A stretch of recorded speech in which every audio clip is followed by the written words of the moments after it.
अस्सलाम वालेकुम। अनोखी स्टोरीज की तमाम सुनने वालों को मैं दिल से वेलकम कहता हूँ। आज हम आपको जासूस बच्चों की आखिरी किस्त सुनाने जा रहे हैं। ये हुक्म पाते ही गनमैन आगे बढ़ा और इनकी तलाशी लेने लगा। इसी दौरान पुलिस इंस्पेक्टर का हुक्म पाते ही पुलिस मकान के अंदर दाखिल हो चुकी थी। इंस्पेक्टर शामू ने सबको अलर्ट रहने का इशारा किया और ख़ुद को सामने आने पर तैयार किया। खबरदार, हथियार फेंक दो और ख़ुद को पुलिस के हवाले कर दो, वरना सबको मौत की घाट उतार दूंगा। इंस्पेक्टर शामू की आवाज़ ने सबको चौंका दिया था। जल्दी करो, हथियार फेंक दो वरना मैं 3 तक गिनूंगा। इंस्पेक्टर ने 1 2 3 कहने के साथ ही गोली दाग दी। गोली गनमैन के हाथ पर लगी और इससे मशीन गन छूट कर ज़ुहैब के हाथ में आ गई। लाओ मोटे, तुम भी अपनी गन मुझे दो वरना हाथ तोड़वा बैठोगे। वो हक्का बक्का इधर उधर देखने लगा। अंकल, ये मोटा मुझे गन नहीं दे रहा है और गंजू ने तो ज़ुहैब भाई को गन दे दी है। रूबी ने रोने की अदाकारी करते हुए बुलंद आवाज़ में कहा। एक और फायर की आवाज़ आई और मोटू के हाथ से भी गन दूर जा गिरी, जिसे रूबी ने फौरन उठा लिया। पलक झपकते में इंस्पेक्टर शामू और पुलिस के चंद नौजवानों ने कमरे को चारों तरफ से घेर चुके थे। सब अपने अपने हाथ ऊपर कर लो, इंस्पेक्टर शामू की आवाज़ ने सबको मजबूर कर दिया। चलो मोटू, तुम भी अपने हाथ ऊपर उठाओ वरना तुम्हारी ही बंदूक से तुम्हें ज़ख्मी कर दूंगी। रूबी को मजाक सूझ रहा था। इधर ज़ुहैब ने भी मस्ती की। ओए गंजू, चल हाथ ऊपर उठाकर जहाज़ की तरह दौड़कर दिखाओ वरना इसकी सारी गोलियां तेरे पेट पर उतार दूंगा। ज़ुहैब ने इसकी तरफ बंदूक की नाल करते हुए कहा। चलो बच्चों, मजाक बंद करो और वो मछली दिखाओ कहाँ है। रूबी ने मेज़ पर रखी मछली के ऊपर से चादर हटाई। मछली का पेट चाक किया हुआ था और हेरोइन की थैलियां इसके करीब ही रखी हुई थी।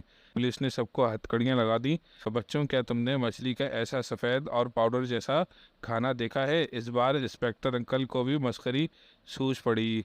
जो लोग मछली को इस किस्म की खुराक खिलाते हैं, हम इन्हें जेल की हवा खिलाते हैं, क्योंकि हमारे थाने में एक मछलियों के सरदार ने रिपोर्ट दर्ज कर रखी है कि कुछ लोग इन मछलियों को हेरोइन का नशा खिला रहे हैं और पैसों की लालच दे रहे हैं, जिनसे मछलियों की नस्ल मंशियात की आदी होती जा रही है। लिहाजा इन मछलियों के सरदार ने FIR इन तमाम लोगों के नाम दर्ज करा के रखी है जो मछलियों को हेरोइन का आदी बनाने के दर पे है। लिहाजा इस FIR के रूह से तुम हमें मतलूब थे, इसलिए हमने तुम्हें गिरफ्तार कर लिया और तुम जेल की हवा खाने के लिए तैयार हो जाओ।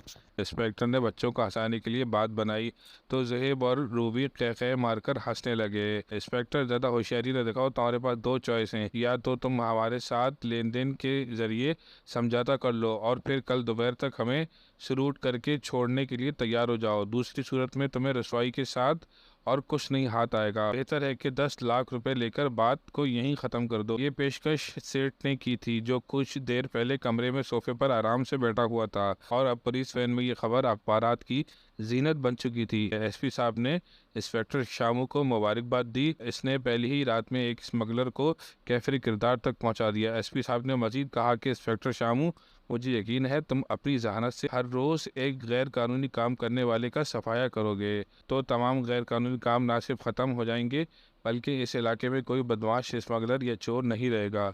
मुझे तुम जैसे बहादुर और अक्लमंद काबिल अफसर पर रश्क आता है। मैं इस जुर्रत और ईमानदारी और अक्लमंदी पर तुम्हें 1 लाख रुपए अपनी जेब से देने का ऐलान करता हूँ। SP साहब की सारी गुफ्तगू इंस्पेक्टर अंकल ने बच्चों को बताई। बच्चों ने भी इन्हें मुबारकबाद दी। अंकल ने रूबी और ज़ुहैब की हौसला अफजाई और कारकर्दगी और जहानत से मुतासिर होकर 1 लाख रुपए की इनामी रकम में से 10-10 हज़ार रुपये इनाम देने का ऐलान किया। और दोस्तों, ये थी जासूस बच्चों की आखिरी किस्त। अगर आपको ये किस्त अच्छी लगी तो इसको लाइक कीजिए, शेयर कीजिए और मेरे चैनल अनोखी स्टोरीज 7 और 6 को सब्सक्राइब कीजिए।